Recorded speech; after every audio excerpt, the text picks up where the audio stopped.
Brought to you by KR Mangalam University. We provide you the platform to turn your dreams into reality. Give wings to your aspirations with KR Mangalam University. इस देश में परंपरा है, जब इंदिरा गांधी जी प्रधानमंत्री थी, उनकी तुलना दुर्गा जी से की थी, वाजपेयी जी ने करी थी। जब वाजपेयी जी प्रधानमंत्री थे और 13 दिसंबर को पार्लियामेंट पर अटैक हुआ था आतंकवादियों द्वारा, तब सोनिया गांधी जी नेता प्रतिपक्ष थी। लोकसभा के सदन के पटल पे खड़े होकर उन्होंने कहा था वाजपेयी जी को कि प्रधानमंत्री जी, मैं और मेरी पार्टी आपके विरोध में रहते हैं, लेकिन भारत की संसद पर, लोकतंत्र के इस मंदिर पर आज पाकिस्तान ने हमला बोला है। हमारा दल, हमारा विपक्ष, पूरी पार्टी आपके साथ खड़े हैं, आप जो मर्जी निर्णय लीजिएगा। कि भारत की अखंडता, भारत की एकजुटता, भारत की अस्मिता पर अगर कोई आंख उठाएगा तो हमारे आपस के कितने मतभेद हो, लेकिन पूरे मुल्क के लिए 140 करोड़ लोग एक थे और एक रहेंगे, और ऐसा होना भी चाहिए। हम लोगों ने मांग क्यों करी विशेष सत्र बुलाने के लिए? विशेष सत्र अगर बुलाया जाता है, आपको याद होगा 1994 में नरसिम्हा राव जी प्रधानमंत्री थे, तब पार्लियामेंट ने, लोकसभा में और राज्यसभा में सर्वसम्मति से, एक दल ने नहीं, सर्वसम्मति से यह प्रस्ताव पारित हुआ था कि पाकिस्तान अधिकृत कश्मीर हिंदुस्तान का हिस्सा बनना चाहिए।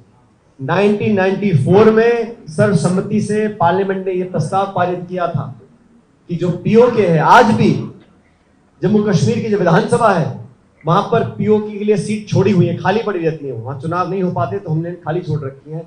94 का जो प्रस्ताव था, आज वो समय आ गया कि उस प्रस्ताव को दोबारा पार्लियामेंट में बुलाकर पारित करना पड़ेगा। 22 अप्रैल को ही अखिल भारतीय कांग्रेस कमेटी ने निर्णय लिया।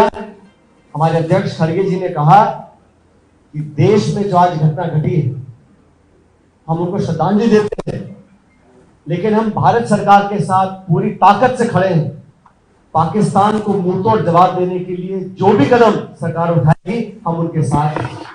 और मुझे गर्व है कि कांग्रेस पार्टी ने विचारधारा से ऊपर उठकर वर्तमान सरकार को ताकत देने का काम किया।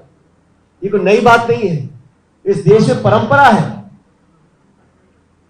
जब इंदिरा गांधी जी प्रधानमंत्री थी, उनकी तुलना दुर्गा जी से की थी, वाजपेयी जी ने करी थी। जब वाजपेयी जी प्रधानमंत्री थे और 13 दिसंबर को पार्लियामेंट पर अटैक हुआ था आतंकवादियों द्वारा, तब सोनिया गांधी जी नेता प्रतिपक्ष थी। लोकसभा के सदन के पटल पे खड़े होकर उन्होंने कहा था वाजपेयी जी को कि प्रधानमंत्री जी, मैं और मेरी पार्टी आपके विरोध में रहते हैं, लेकिन भारत की संसद पर, लोकतंत्र के इस मंदिर पर आज पाकिस्तान ने हमला बोला है। हमारा दल, हमारा विपक्ष, पूरी पार्टी आपके साथ खड़े हैं, आप जो मर्जी निर्णय लीजिएगा। उसी परंपरा को निभाते हुए राहुल गांधी जी और खड़गे जी ने बिना शर्त समर्थन दिया सरकार को, ताकि दुनिया को पता पड़े हमारे आपस में चुनाव होते हैं, भाषण होते हैं, आलोचना होती है और होती रहेगी, लेकिन जब बाहर के लोग आंख दिखाते हैं, इस प्रकार की घिनौनी आतंकवादी घटना को अंजाम देते हैं, तब भारतवर्ष को एकजुट दिखना बहुत जरूरी है। और ये ताकत देता है हमारे सैनिकों को, फौज को।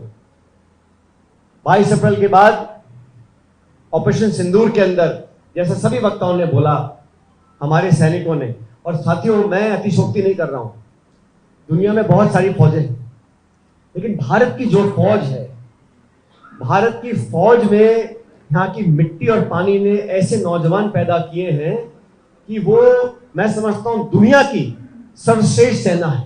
इतनी प्रोफेशनल सेना किसी और देश की नहीं है। सेना ने जो काम किया, मैं समझता हूं उसमें हम सबको गर्व है और होना भी चाहिए।